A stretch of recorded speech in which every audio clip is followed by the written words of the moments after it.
This is all wrong. I shouldn't be up here. I should be back in school on the other side of the ocean. Yet you all come to us young people for hope. How dare you! Boring. Boring. Boring. You got it work. Don't tell us what we're gonna feel.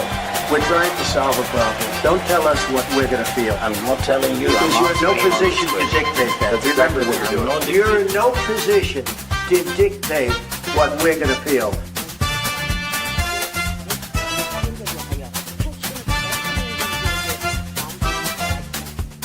I call again for an immediate ceasefire in Gaza, the return of the sausages, the hostages. Greetings, one and all. How are you today? Lembit Öpik here. If you're watching this live, another week, another 5 days of crisis, probably. But welcome to Unprecedented TV, the home of free speech all around the world. We don't want to beat the mainstream media. We want to be the mainstream media. And today, you'll hear why. Today, we're talking about the changes in Iran and whether there will be any.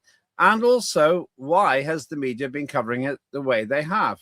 All of that in just a moment. But I have to tell you, please don't forget to subscribe to Unprecedented TV on YouTube. Just put my name in if you can't find it. Lembit, Lembit, like on the screen there. And then Unprecedented TV. You'll get there straight away. You'll find hundreds of shows with a good shelf life. And this year, we're going to start with some art and creativity as well, which will have a great, in my view, longevity as well. And maybe a couple of classics coming up as well. But then I would say that, wouldn't I? Let's talk politics. Let's talk Iran. If you're interested in Iran, great, then you'll find the subject very interesting. If you're interested in truth, you should also enjoy the show today, because the question I'm asking is, who can you trust about the situation in Iran? A few facts about it. It's a huge regional superpower. About 90 million people. It's got more population than Britain. Did you know that? It's also got a longer civilization, going back thousands of years. People in Britain were still rubbing the sticks together when they had a pretty impressive Persian Empire over there. So lots of history there. Quite a fractious last 50 years or so. They had a revolution and they got rid of the Shah of Iran, who was a kind of friend to the West, and they created a republic for themselves. And they've been doing okay for a long time, but there always seems to be some dynamic tension between Iran and the West. Why is that? Well, joining me now is somebody who is no stranger to talking about controversial subjects. It's Warren Thornton, investigative journalist and reporter. Warren, how are you today? I am absolutely fine. Thank you for having me, Lembit. Always great to see you. Let's compare temperatures. This is a very live thing to do. So if you're watching this in the summer, it will make no sense. It's 4 Celsius here and it's pouring with rain. I almost hesitate to ask this. What's it like over for you in the over there for you in the Philippines? It is 6 a.m. here and it's 25 degrees. How much will that temperature go up in the day? It'll go up because December and January tends to be the windy period when we're just starting to get into the warmer weather after the monsoon season. So it'll go up to about 26, 27. Only really becomes uncomfortable after January. You're living the dream. You really are. You're living the dream. Well, I salute you for that. You made a decision. That reminds me of a phrase by Gore Vidal. Every time I see my friends do well, something in me dies. But we'll put that to the side for now. Let's talk about another place. And you'll know where this place is because I've trailed it already. You know where that is? Where is it? Oh, wow. Where do you think that is? That looks very like Iran. Yes. I believe, I could be wrong. I believe that is Tehran, actually. It is Tehran. Yeah, and it's just a stunning vista, a beautiful, one of the most beautiful vistas of a capital city anywhere in the world, I think.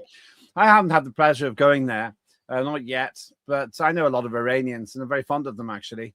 Interesting country. Well, that's the place that we're talking about today, Tehran. I think we've got another view of the city as well. Yeah, there we are. I mean, I just think there's something mystical and magical, and they get snow on the mountains. I don't know if you would think of snow as being relevant to Iran, but they do have mountain skis slopes and resorts as well. Presumably dry. Presumably you can't get alcohol there. That wouldn't be necessarily a bad thing, I think, actually. No. If you go down to Chamonix sometime in Switzerland, wow, or I never remember if Chamonix in Switzerland or France, but France. Is it? Sorry. There you go. Big failure for me there. We're not going to edit it out. If this was the BBC, they'd edit it out.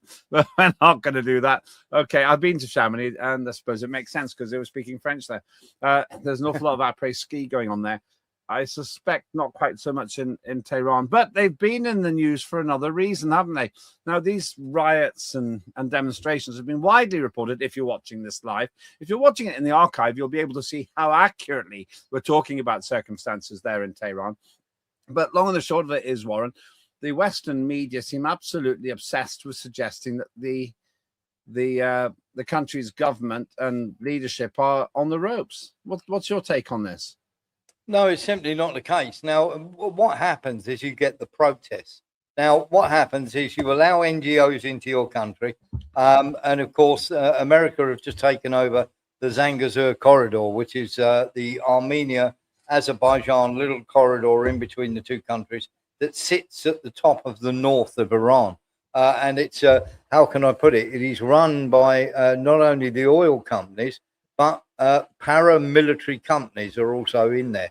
And of course, some bad actors are going in there as well. And of course, they filtered into Iran.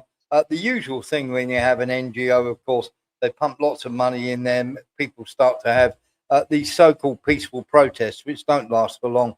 And then they turn violent. And this is what America do and what Israel do when they want to overthrow the democratically elected government. I never use the term regime change because it's their language that they want to use to make you feel as though they've got a real bad bunch of people in charge. Now, you have to remember that the reason they're in charge in the first place is because America overthrew the democratically elected government of Iran and put the Shah in, who was a corrupt dictator that they then overthrew. So America caused this problem. And of course, it's sort of been their, shall we say, wet dream for the last few decades to actually get control of it back. And of course, what happens with these NGOs, Lembit, is that very soon turns violent. Now, these so-called peaceful protesters that Trump's going on about had flamethrowers, Kalashnikovs, and grenades. They even Molotov cocktailed a mosque with 8-year-old boys who were standing in the doorway. I mean, it is quite ridiculous. And of course, a friend of ours went for a drive round Tehran on my birthday, which was yesterday. Went for a drive round for 2 hours in Tehran at 10 o'clock at night. No protesters on the streets whatsoever. So that's an interesting thing. I know people who've gone through Iran as well, on motorcycle rides, actually, as you say. They loved it. I know a lot of Iranians in the United Kingdom. I'm very fond of them. Okay, you can't judge an entire country like that. People meet British folk abroad, and they like the British folk. But they would be smart enough not to mix up the people they meet with Keir Starmer. So same kind of thing. But fundamentally, I have a lot of sympathy with Iranians generally because I find them gentle. And the thing is that their history goes back thousands of years. Their civilization, advanced civilization, predates Britain by thousands of years, doesn't it? Yeah, absolutely. And the problem that we have here, of course, is they started killing police officers and everything else. Now, Iran managed to get hold of a grip of the situation, realizing that this thing was being done by outside agents. Now, of the 17 so-called protesters that have been killed, 15 of them don't belong in Iran, and they're not from Iran. And you can guess where some of them have come from, of course. And, of course, the problem is, of course, who's been feeding them weapons? Well, these are weapons that were left over. The section of, shall we say, people that are driving this are once again a Muslim sort of terrorist gang. And, of course, their weapons have come from Pakistan. Of course, they've been funneled through that America left in Afghanistan when they left. So those weapons have ended up in Pakistan in the hands of these people and have now ended up in Iran. How strange that would happen. Yeah, no, this is nothing. There's a lot of talk about the the numbers, and no doubt if you're watching this in the archive, the figures will have changed again. But the media really have been going mad about this. They've been going quite intensely critical of the situation, and all of them seem to be suggesting that this is huge crackdown, and that the Iranian government, they always call it a regime. Oh, well, usually call it a regime, but the government of Iran has been heavy-handed. What's your take on it? What do you think? Absolutely not. We started out pretty much the same playbook as you got in Georgia and elsewhere that didn't succeed in Georgia. First of all, you get the peaceful protests, then you get the riots, then all of a sudden somebody dies. It's exactly the same way that they overthrew the elected government of Ukraine and then installed the regime that they wanted in there. And of course, America very much want to do this. They've always been going back, Lembit. In fact, you and I have talked about this, and we've said as soon as the ceasefire happened, they'll be back for another go once, in a few months' time. And we said that around Christmas they were going to build it up. They were going to try and do a regime change through NGOs and riots inside the country. And if that doesn't work, they're going to reignite the war. And that's exactly what's happening, because we're getting aircraft that have gone, American aircraft that have flown to Lakenheath and Mildenhall that are now on their way to the Middle East. That includes tankers and jets. No, this is the thing. So there's been, I understand, once again, if you're watching this live, this is relevant.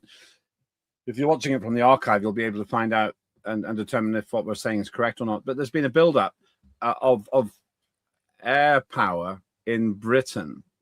And Yes. You're suggesting that's not about Ukraine, that's about Iran. No, it's literally been about Iran. Now, we had a sort of joint operation where a heck of a lot of American tankers flew over, and a few of them were going to help out the British boarding the tanker that was out at sea, if you remember, the Mariana, that everybody went, oh, it's a Russian ship. Turned out it belonged to a Ukrainian oligarch. There were 3 Russians on board and 17 Ukrainians. Oh, and wait. Tell me that again. It belongs to Ukrainians. Yes, yeah. So why did they board it? They boarded it because they believed it to be a Russian tanker. Couldn't they tell just by talking to the crew or something? Oh, you can't do that, Lembit. I mean, honestly, when you're doing a covert operation like this, it costs $3 million. That you end up with 472 men in all, with ships and helicopter crews and logistics and everything else. And of course, this took place over a week or so. And they boarded this ship. Turned out it belongs to a Ukrainian oligarch. There were 17 Ukrainians on board and 3 Russians. A couple of thoughts. I don't want to go too far into it. It's a bit of a distraction. We'll talk about Ukraine another time. But I don't understand. We were told in the media again and again and again it was a Venezuelan ship. Then it was under a Russian flag. Nothing about Ukraine. What's going on? Yeah, it was basically it wasn't a Venezuelan ship. It was a chartered out of elsewhere. And of course, maritime is always very, very very dodgy. You can have a Panamanian captain chartered out of Liechtenstein, but registered, in Saudi Arabia. This is how these things work. Maritime shipping has always been a bit, shall we say, flying close to the wind in terms of where you're operating from. And of course, they didn't do their homework. What they did was they went, that's been to Venezuela. It's obviously carrying oil. Well, it had no oil in it at all. They tried to spin that it had 2 million litres of oil inside it. It didn't. You can actually look at the ship riding very high in the water. And of course, we've spoken to a couple of people who were actually monitoring that ship. And of course, they've turned around and said we didn't find any oil, and it was quite embarrassing because we ended up arresting 17 Ukrainians. And 2 of the Russians out of the 3 have already been sent back to Russia by the Americans. Oh, what a mess. All right. I indulged myself a bit. Yeah. Now, one of the headlines, I think it was from Sky, said that 500 had been killed at this stage. Yeah, there it is.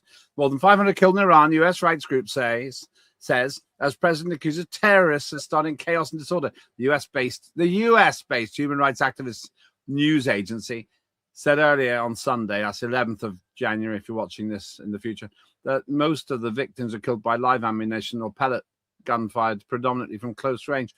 Now, that's a big number. If that sort of number is being killed, that's quite serious. Yeah, it's nowhere near 500. It's more like 100, Lembit. And what you've got is in that amount, there's about 25 police officers and various Iranian, shall we say, security forces, including a man who was literally kicked to death by the protesters, who was doing nothing but guarding an ancient monument.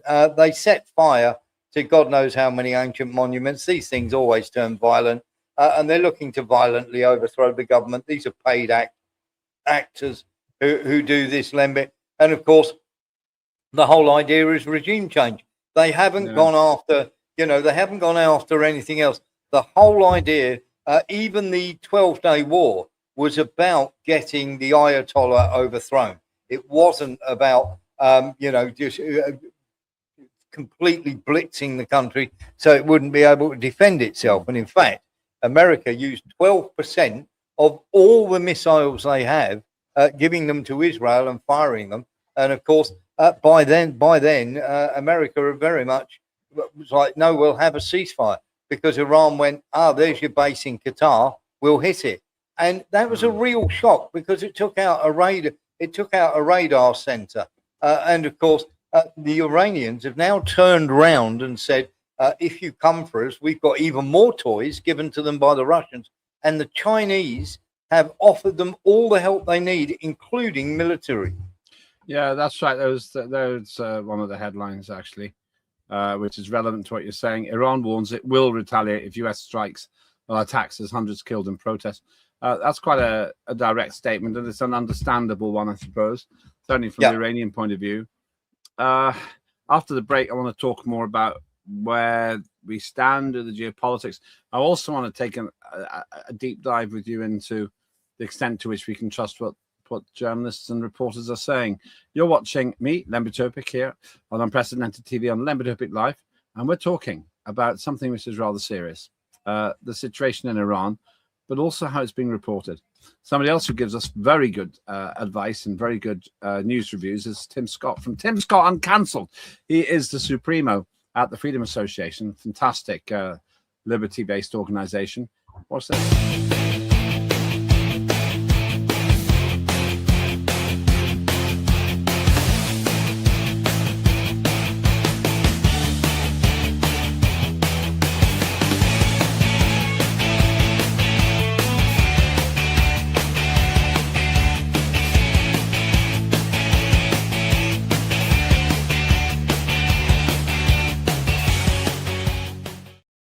That's Tim Scott Uncancelled, and by popular demand, we're going to increase the number of times we put those particular programs on, because you do want to see them, and that's great. Great compliment to Tim. Well done, Tim. Take a bow. Somebody else who shouldn't take a bow now because it'll look weird on television is Warren Thornton, our man in Manila, the thriller in Manila, Warren Thornton.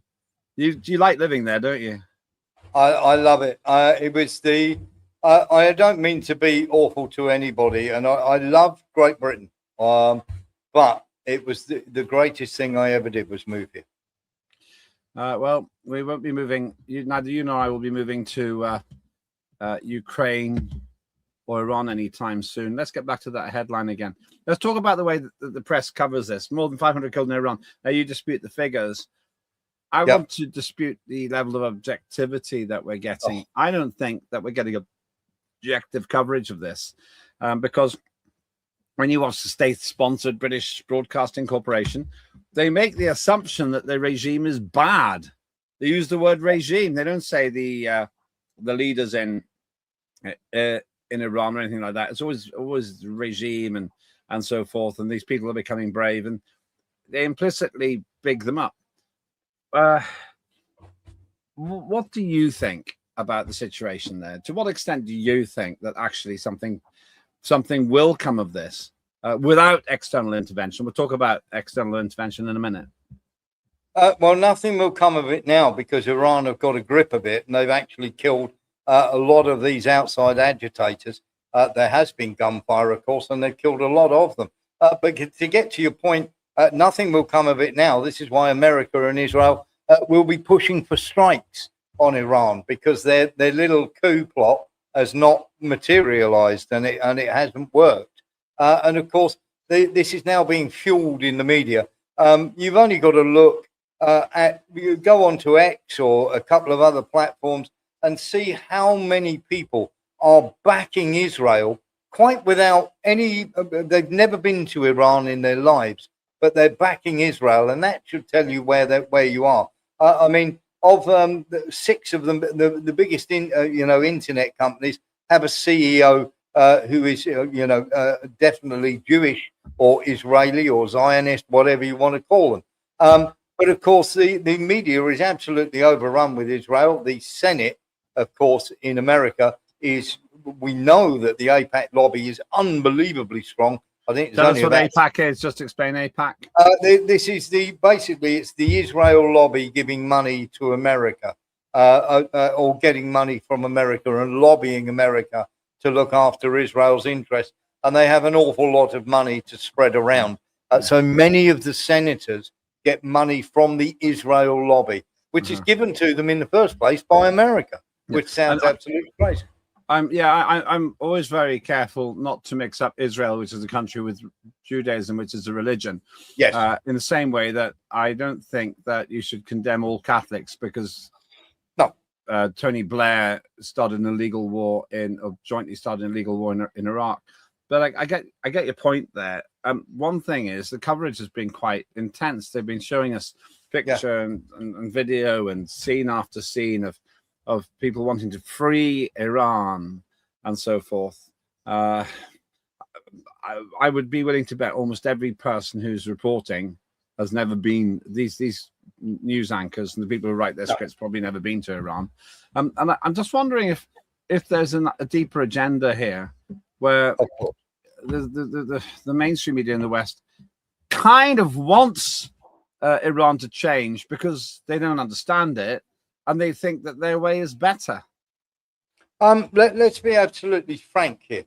I'm going to say this: the religion of Judaism is nothing to do with the Zionist lunatics that are running Israel and that are out of control at the moment. And you've only got to look at what's happening in Gaza. Actual people have been posting pictures of children that were starving in Gaza and saying that it was Iran. There are pictures of women burning pictures of the Ayatollah, and people going, this is the bravest woman in the world. And of course, they live in Canada, in Ontario. They don't live anywhere. Really? But, yeah, absolutely. I've got pictures of it. And she goes by the name of Morticia Adams, would you believe? And of course, really? She lives in Ontario, in Canada. She's being held up as the poster woman for freedom for women. And of course, many of these, there you can see Rebel News 9, which is Israeli backed. And it is quite incredible when you see this. And then, of course, you get the Europe correspondents and everything else. Ursula von der Leyen, who never came out and condemned the people of Gaza, Israel killing all those people in Gaza, is now coming out and saying we've got to free Iran from the tyranny that they're undergoing. I mean, it is quite sickening. And there is an agenda here, and this is nothing to do. In fact, if you go and look at the Iran counter protests, the people who are protesting against the protest during the daytime, quite incredible. And it's always the same, Lembit. You see all these people going out and counter protesting against the riot are going out during the daytime. It's completely peaceful. At night, every now and they've got a handle on it now, but they're throwing Molotov cocktails. They've got grenades. They've got Kalashnikovs.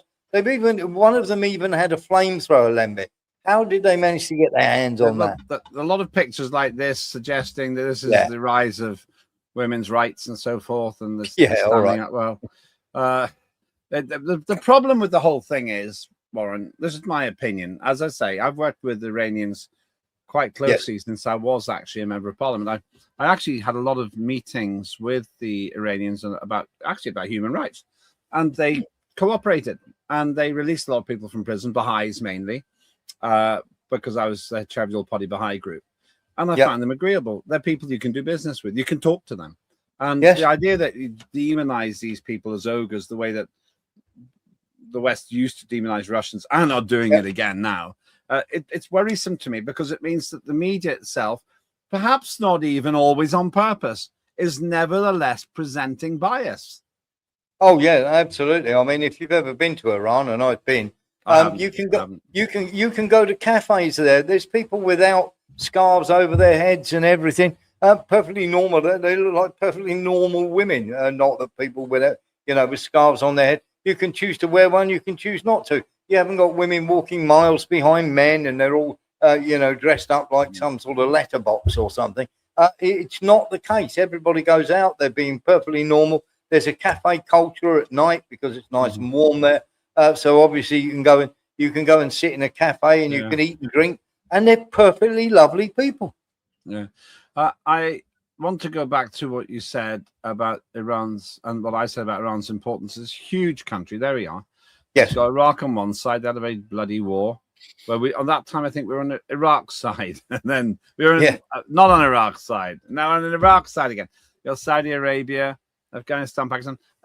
It's amazing how close Dubai is to all of this. Actually, yes, UAE.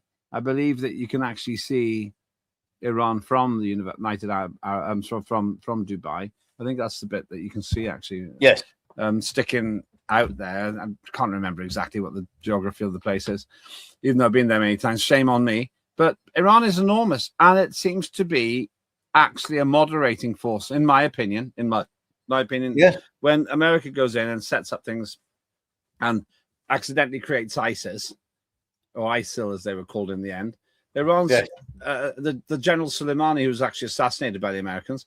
He was the guy who wiped the floor with them and put them back in their box. Yeah, absolutely. And the thing that you have to remember about this as well, there's a third player in this, which is Saudi Arabia, who are funding the riots that are there. And they've done that. And of course, when they're not busy doing that, they're normally lobbing a couple of missiles every day at Yemen. Now, don't get me wrong, the Middle East is a hodgepodge of people who absolutely hate each other. There are fanatics on all sides of the argument. But this is fueled by Israel. The more unrest and the more upset there is. This is the thing that you have to remember with Iran. When did you hear of Iran in the last 10 years say that they're going to go and bomb someone, that they're going to go and invade this country, or they're going to go and smash this country, and then put them alongside Israel and the things that they've been talking about Lebanon, about Syria, about Iran, about other countries? It is quite staggering that people are, it's either the power that Israel have, or it is quite staggering that people are that blind that they can't see the wood for the trees. Is this one of the Iranian bombers you're talking about? Yeah. That is, of course, an American bomber. Weird looking thing. And they used some of these to bomb the alleged Iranian nuclear sites. But as I said before, we won't put that up again, Iran's saying not going to be too happy. It's going to take retaliatory action if there's more bombing. If you were advising the West, if they were smart enough to employ you to advise them about what to do in terms of the situation in Iran, what advice would you give? My advice would be to them very, very simply when it comes to Iran. Israel is plunging headlong into, shall we say, the most unpopular period it's ever had in his life. Nobody's buying the anti-Semite nonsense anymore, which is a trope that they use whenever you criticize Israel. And you're right to criticize Israel when they're killing people left, right, and center. You're right to condemn Hamas. You're right, for what happened on October the 7th. You're also right to condemn Israel for every single bombing that they've done in Gaza since then. And this is, it almost seems as though it's like the world owes us something, Lembit. And if I was giving advice here, I would say, stay out of the Middle East. You don't need to be involved in it. You've got Venezuela now, so you don't have to worry about all your oil getting cut off in the Straits of Hormuz. You've now got all the Venezuelan oil you can eat, even though the heavy crude does take some refining. But of course, you don't have to be going down this path. To walk hand in hand with Israel at the moment as a state is a bad idea, because Netanyahu and his hardliners are off the rails.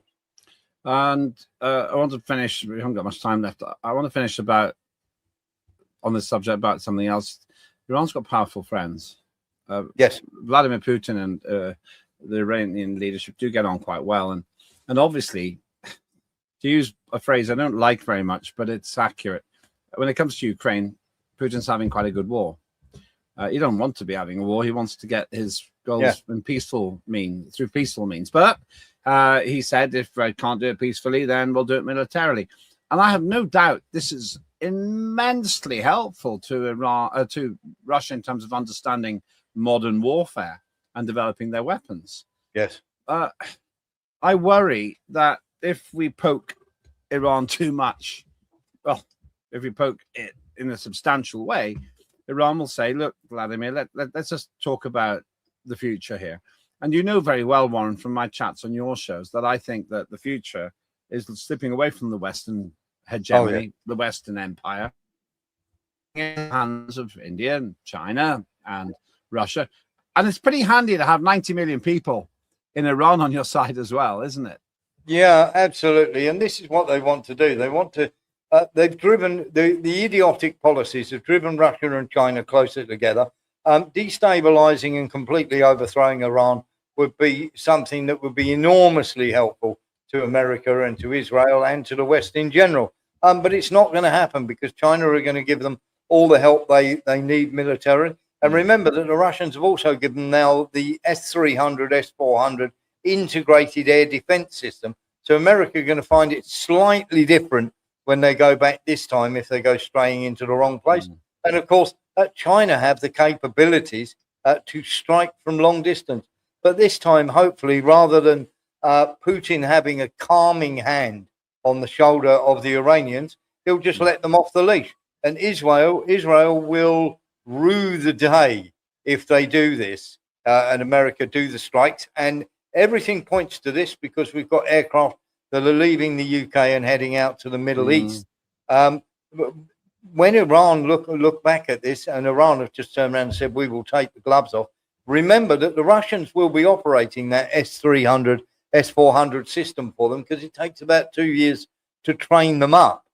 So very simply, you're going to be killing Russians. How will that go down? Let's finish on a positive picture. If we can get the one that I asked for before. There we are. That's it. Apparently that's Iran too. Yes. I have to say, it looks beautiful. It really does look stunning. And I think that we don't often get to see this country with almost 93 million people, I think, in it, in anything other than a warlike way. And I don't understand why the mainstream media, including the British Broadcasting Corporation, which actually has a charter obligation to be objective, can't do it, in my view. Why do they just always take one side in this argument? Even if they don't believe the other side, even if the reporters don't believe the other side, even if they didn't agree with the line that you and I seem to be taking here, why don't they even give it any airtime? It's not going to happen, because we don't have a balanced or unbiased media in the country anymore. The governments, they walk like lockstep with the governments. I mean, I've been to North Korea. It's beautiful. There's not people wearing, saipans and literally in the rice paddies up to their knee deep in water. North Korea is a very forward-thinking country, and of course, some of their missile technology is incredible. And I've been to North Korea. I found it absolutely beautiful. But many people who, shall we say, won't be allowed to go for the simple fact that they've already written awful things about North Korea and never ever been there. Thank you so much. Little trivial factual question. You quiz me. If you're going to watch Warren's show, by the way, the next one, it's full of quizzes, and I don't do very well in them, actually. So have a look at that as well. Have a look at that. But to the nearest 2,000 feet, no, to the nearest 3,000 feet or 1,000 meters, what's the height of the highest mountain in Iran? Feet or meters, I'll take either. Hang on a minute. Right, so it doesn't have any of the 14 peaks, which are over 26,000. I'm going to go 18,000. You knew that. No. It's 18,402 feet. Mount Damavand. Thank you very much salute indeed. you. Thank you. I I'm knew it really wasn't impressed. one of the 28,000 meter peaks. It's still pretty high, though. We got Ben Nevis, 4,520. Yeah, they got 18,500 feet, 5,600 meters. Thank you. Where can we get another dose of Warren Thornton? You can get another dose of Warren Thornton and my mountain knowledge over at warrenthornton.com. Monday to Friday, 6 p.m. to 8 p.m. live. And, of course, on Sunday nights live, 7 p.m. To 9 p.m. with the wonderful Lembit Öpik from Unprecedented TV. We'll be playing part of that. I have to say I was in transit. So I messed you around a bit on the most recent one if you're watching this live. But never mind the quality, feel the quantity. Anyway, there we go. Thank you so much. That is Warren Thornton. It's definitely worth going to see his work. It's fascinating, his insights as well. So I recommend you go to warrenthornton.com. Have a watch of his shows as well. We're going to be doing more collaborations, some very, very big reportage coming up with Warren, but more of that later on in the year. My view, Iran gets a bad rap in the mainstream media, whichever side you're on. If you are taking a side in the Iran situation, you got the right to have objective information. And that's what we're trying to do here. So whether you're Iranian or not Iranian, we try to do the work that the BBC was set up to do, but in my view, doesn't really do it so well now. And that's be objective. It's hard because we've all got bias. We just have. We live through a filter, don't we? But you can get to the facts and highlight the opinions. That's surely what we should all be doing. Thank you very much indeed. Do watch all the other shows as well. Unprecedented TV. This is our year, 2026. Have a great day, whatever you're doing. And remember, we provide you with the information and our opinions so that you can make up your own mind. That is the essence of free speech, Keir Starmer.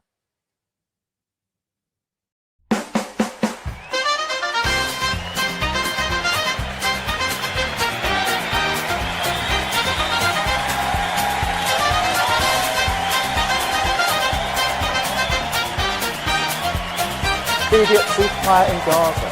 The return of the sausages.